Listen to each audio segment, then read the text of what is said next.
It is in this context that Cebu's all-out support in 2022 for the candidacy of then-presidential aspirant Ferdinand Romualdez Marcos Jr. is to be understood.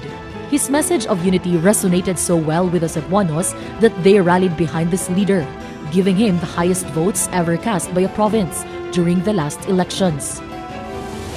In August last year, during Cebu's 455th founding anniversary celebration, was not only a historic moment for Cebu, but for the rest of the Visayas region, when First Lady Luis Araneta Marcos received the assurance of support from all leaders of governance in Cebu Island for her husband, the President, who presented manifestos inking their commitment to his administration.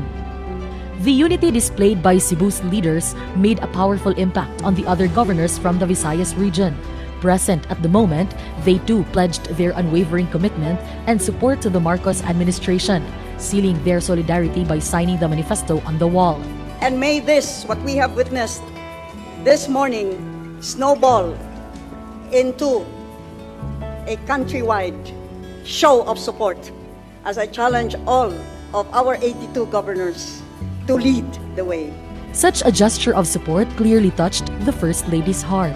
I wish my husband were here to feel the love and the support that you gave him. I know I did, and that's why unity is important. Today, as the presidential term is nearing its halfway mark, the same leaders in Cebu and the Visayas are once again renewing their steadfast commitment to the Chief Executive of the Republic of the Philippines, Ferdinand Romualdez Marcos Jr. From the youth and the barangay officials to the city and municipal mayors, vice mayors, legislators, once again in unison, expressed their full and unwavering support for the administration of President Marcos as he steers this country forward in this crucial time in history. Moreover, in this unity gathering with the President, the united governors of the Visayas, who comprise the vaunted One Visayas Bloc, also manifest their unequivocal support for the President and his vision of a Bagong Pilipinas, a principled, accountable, and dependable government that seeks to build a progressive nation, strong and stable economy, and secure a better future for Filipinos. With a heart attuned to the struggles of the marginalized and a mind focused on sustainable growth, President Marcos embodies a leader who not only dreams of a better tomorrow, but works tirelessly to make it a reality. Under his leadership, the Philippines is not just moving forward, it is rising toward a future filled with so much promise and possibility. You will always have the Cebuanos and the Visayans as allies, Mr. President, from the barangays to the towns and cities, up to the district and the provincial governments of this One Visayas Bloc. Sama-sama tayong babangon muli tungo sa isang bagong Pilipinas. We will have the presentation of manifestos of support signed by all sectors of government in Cebu Island and the governors of Visayas Island to His Excellency President Ferdinand Marcos Jr. First, we call on the President of the Sangguniang Kabataan Federation in Cebu, Board Member Lawrence Cinco, Philippine Councilors League Cebu Chapter President, Board Member Ricardo Cuyanik Pepito, and the President of the Association of Barangay Captains in Cebu, Board Member Celestino Tining Martinez III, representing 1,400 barangay captains in Cebu Province, to present their framed manifestos of support to the President. May we also call on the President of Vice Mayors League of the Philippines, Balamban Vice Mayor Alfie Binghay, the President of the League of Municipalities of the Philippines, Cebu Chapter, Daan Bantayan Mayor San Shimura, and Mayor Samsam Gulyas of Talisay City, representing the city mayors in Cebu Island, to also present their manifestos of support. We would like to invite the President to please come up on stage to receive the manifestos.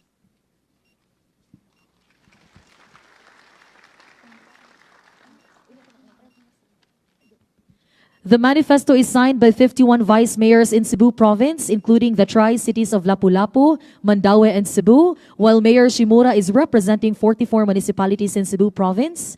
Mayor Gulyas is also representing the manifesto signed by the mayors of the component cities in Cebu Province and highly urbanized cities of Mandaue. Daghang salamat. Next, may we now call on Deputy Speaker and 5th District Congressman Vincent Franco Duque Frasco to present the manifesto on behalf of the Cebuano members of the House of Representatives. And Vice Governor Hilario Davide III to present the provincial resolution expressing support to the administration of President Marcos. We would like to request Governor Gwendolyn Garcia to please join them on stage.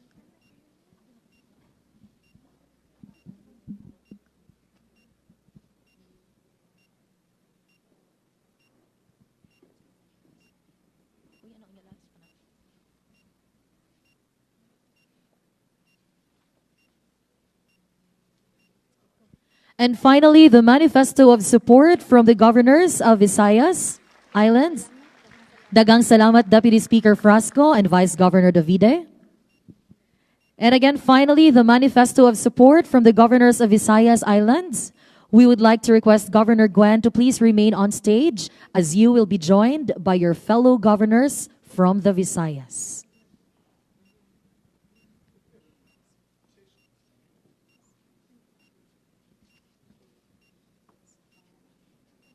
This same manifesto of support was ceremonially signed by the Visayas governors on the wall during the Cebu Province's 455th founding anniversary last August in the presence of the First Lady, Luis Araneta Marcos.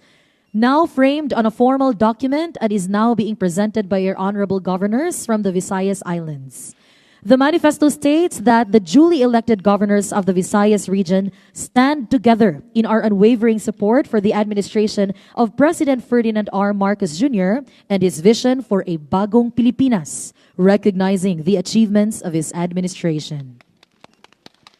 Dagang salamat, governors. Dagang salamat, Mr. President. You may now take your seats.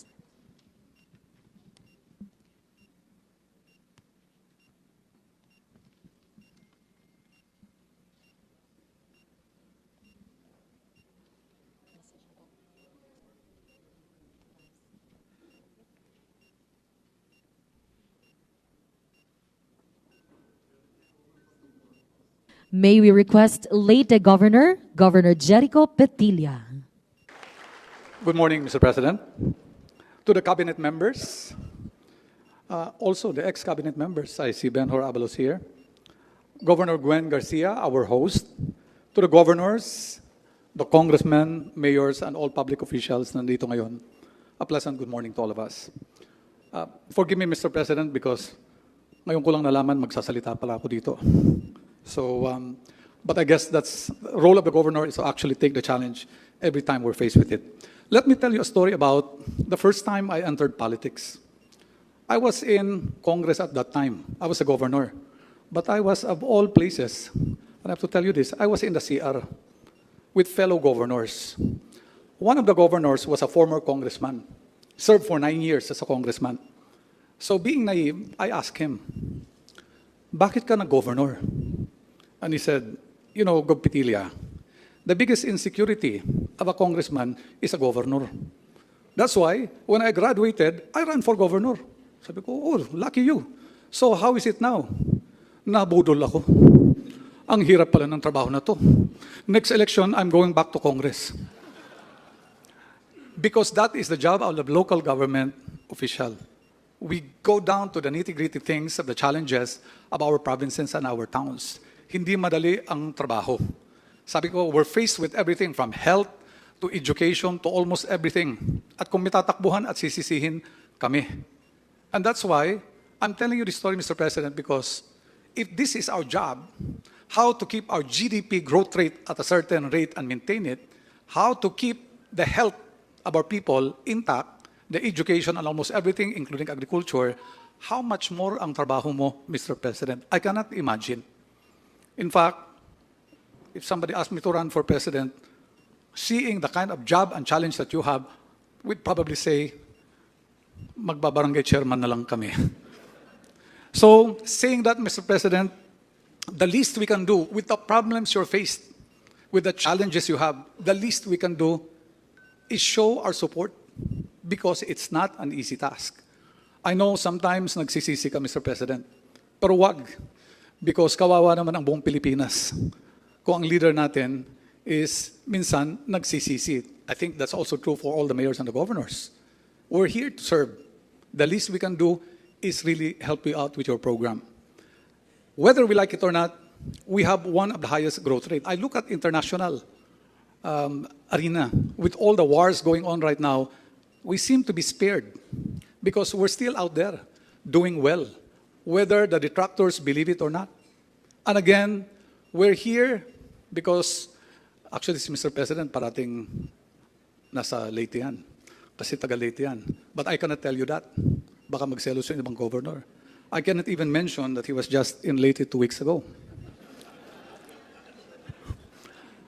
But all we're saying here is that maraming kailangan ang mga local government units. Maraming kailangan ang mga governor. But today we're here not to ask for anything from the President. We're actually here today to tell you, Mr. President, what can we do for you? How can we support you? Because that is the intention of this group. Being a One Visayas, we're here to actually support you all the way and ask you, what can we do for you? With that, Mr. President, okay, I'd like to congratulate you again with all the problems in this country. Hindi kayo tumatanda, Mr. President. Okay? But let me assure you that on the behalf of the governors, we're supporting you and you have 100% of the support of everybody here in One Visayas. Thank you very much. Daghang salamat, Governor Petilla. Ladies and gentlemen, ang atong gipili, atong gipangga, ug karon sa tanang panahon, labaw pagayod, atong paluyuhan ug barugan. The President of the Republic of the Philippines, President Ferdinand Marcos Jr.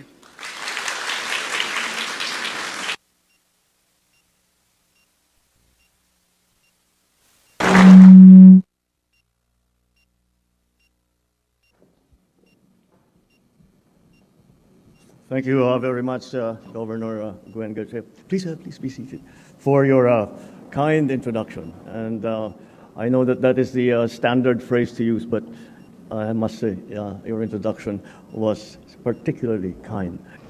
When the First Lady first came back from that trip that we saw in the video, and she said that she was so touched by the expressions of support that were made during her trip. Sabi niya, it was so touching. She said that I cried. I shed a tear. And I was teasing her. So, ikaw kasi masyado kang iyakin. Kaya madali kang payakin. Well, after today, after the overwhelming expressions of support that I have received today, well, I understand perfectly well why she shed that tear. Thank you. Thank you so much. I would also like to add to the story of Governor Petilla, because we have had the same experience of being a congressman, governor, and in my case, congressman again. And after I was governor, nag-graduate na ako, and I ran for congressman. And those governors who have become congressmen will understand what I'm going to say next. And I was looking at my other fellow governors na nag-graduate din na nag-congressman, and we were saying, wala tayong ginagawa dito sa house. Para tayo nag-aantay, nakikinig lang yung speech. Saka kung minsan, hindi na nga nakikinig, basta kung ano-ano lang ginagawa. So that was the opposite side of your story. And I said, sabi ko, we were 18. I remember very well because I started to organize all the former governors. And ang sabi ko, alam ninyo, ito na yung chance natin. Sabi ko, bakit? Naging congressman tayo lahat, governor tayo lahat. Lahat ng problema natin sa mga congressman natin noon, ayusin na natin ngayon. And that's what we did. So that we found a job for governors who had become congressmen. So I'm very happy that we share the same experiences when it comes to local government. I have always tried to people have called me a champion for local government. I don't know if I am a champion for. I just like to point out the role that local government plays, and to make people understand more deeply what it is that local government does, and why local government is it can be effective and is needs to be supported. and in the ways that the national government, the national entities, agencies can support it. And so that is why I have the stories that you tell are something that are stories that are very familiar to me. And I will only dispute one part of Gov. Petilla's remarks when he said na sometimes nagsisisi ako. Actually, not for one single moment. Because even though there is much that needs to be done, unang-una iba yung approach ka, ang dami mong problema. Hindi problema yan, trabaho ko yan. That's my job. These are not problems. This is the job that you meant to do. And the reason that I never regret being in this position is that I have been in political life for most of my adult life.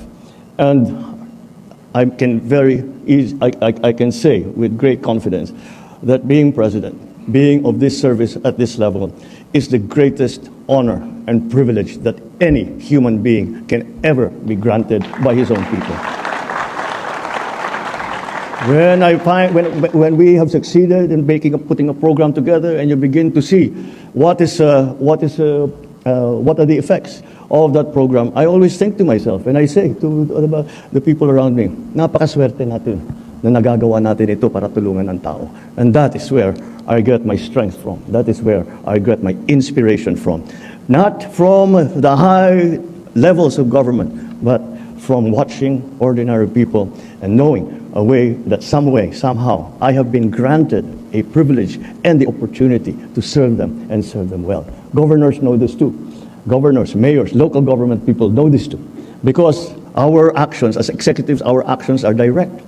And I say, you have to listen to local government. Because ang mga local government, mga LGU officials, ang kausap nila tao, hindi politiko. Ang kausap nila yung ordinaryo na citizen. Kaya alam nila kung ano yung iniisip ng tao, kaya pakinggan ninyo ang local government. And that's what I always say. So we are happy. I'm very, very happy that I am amongst kindred spirits when I come here. And from those kindred spirits, this overwhelming, it's inspiring expression of support from all the provinces in the Visayas at all levels in those provinces. Thank you very much for that, and it is something that I will carry in my heart to my dying day. And it's fine that we do it all here today in Cebu, solidified by our collective role as partners in service to the Filipino people. So I appreciate your expressions of appreciation and your trust, your confidence and support to this administration. Public service becomes fulfilling when we are joined by like-minded public servants, each of us committed to the noble goal of building a more reliable, a more efficient, a more compassionate government. Sa loob ng 2.5 taon ng ating pamumuno, marami na tayong naisulong at naisagawang mga programa at proyekto naglalayong maipabuti ang buhay ng bawat Pilipino. But through your leadership and the assistance of the national government, the Central Visayas region has ranked as the fastest growing region in the country, growing at 7.3% in 2023. That is at the national level, ambisyon lang namin na umabot ng 7.2%. Congratulations for the good work that you have been doing. Eastern Visayas has also showed a remarkable 6.4% growth, faster than the country's GDP in the same year. This growth supports the development of industries, creates jobs and livelihoods for our people. That is why we are not stopping here. We are doing more. We will do more. Our duties as public servants are never ending. So we continuously push, not only to maintain this growth, but also to leverage on the momentum that it has given us. Patuloy pa natin ipapalago ang iba't ibang industriya, gaya ng turismo, agrikultura, manufacturing. Sa pangunguna ni Department of Tourism, Secretary Frasco, na isang proud Bisaya at Cebuana, patuloy ang paghihikayat natin sa mga turista na bisitahin ang mga malaparaisong isla sa Cebu, sa Aklan, sa Bohol, Iloilo, Samar Island, Leyte, Southern Leyte, at iba pang mga magagandang lugar nandito sa Visayas. Ilan sa mga inaabangan nating proyekto dito sa Cebu ay ang New Cebu International Container Port. Pinapalawig ng Cebu Bus Rapid Transit Project na pinag-usapan namin ng matagal sa RDC kanina, at sana naman magawa natin ng paraan para ito mabuo ng maganda. At ang pagsimula ng pang-apat na tulay ng Cebu Mactan at Coastal Road Construction Project. We are also implementing projects to improve the airports of Bohol, of Dumaguete, of Iloilo, Antique, Siquijor, Tacloban. We are implementing road and bridge projects, improving the connectivity in Panay, Guimaras, and Negros, Bohol, Siquijor, Biliran, Northern Samar, Eastern Samar, Samar, Leyte, and Southern Leyte. The administration's development plans are ambitious, but I'm confident that with your leadership, coupled with our strong collaboration, we will transform these plans into reality. It cannot be discounted that disagreements and contradicting views are inevitable. But let's be reminded that our shared commitment is to the greater good, and that must be our unifying force. Ladies and gentlemen, our people cannot afford to wait for the benefits of economic growth to trickle down and to translate into improved services, modern infrastructure, and better livelihood. We must take the initiative so that the distribution of wealth has a mechanism, because without such a mechanism, there is no such thing as trickle down. And the economists amongst us have seen this in the past, where the theory was that if big corporations are wealthy, that wealth will trickle down. Well, it will only do so with the initiatives that are brought in by our local government officials and our public servants. It does not happen by itself. It happens because you all make it happen. We must not waste precious time to deliver the reforms that people need. Let's not be distracted by issues that will only deter our work and affect the people who are counting on us. Our effectivity as elected public officials is defined by how we remain true to our mandate to serve, to lead, and empower our fellow Filipinos. Let us remember that the true essence of our democracy unfolds not just in the casting of the ballot, but in the everyday actions and decisions that we make as lawmakers and policy implementers in the service of the public. Kaya naman, ang aking panawagan ay masusi ninyong pag-aralan ang bawat programa at proyekto ng inyong ipapatupad. Planuhin ng maayos ang pagpapatupad ng mga ito at tapusin at maumpisahan sa tamang schedule, lalong-lalo na ang mga priority development project. Tiyakin natin na ang mga susunod na henerasyon ay makikinabang sa ating mga nasimulang pagbabago. We cannot stress this enough, but let us always serve with integrity, with responsibility and passion in our hearts. I know that if we are guided by the highest ideals of good governance, we can never go astray. Once again, I thank you from my deepest part of my heart for your very kind and overwhelming and inspirational support. Let us continue to deliver services that are expected from our bagong Pilipinas. Let us continue to be reliable public servants. Let us continue our good work. Ipadayo natin ni, let us continue this. Daghang salamat. Mabuhay ang Visayas region. Mabuhay ang bagong Pilipinas. Thank you, Mr. President, for your inspiring words. May we request His Excellency to please remain on stage to receive a token from Governor Gwen Garcia. May we request Governor Gwen Garcia to please join our President on stage.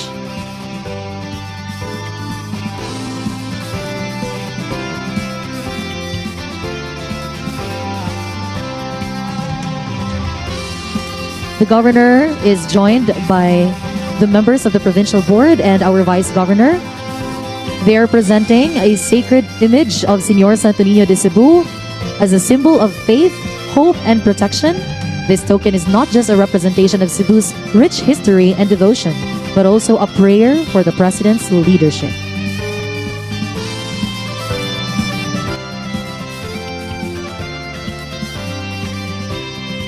Daghang salamat.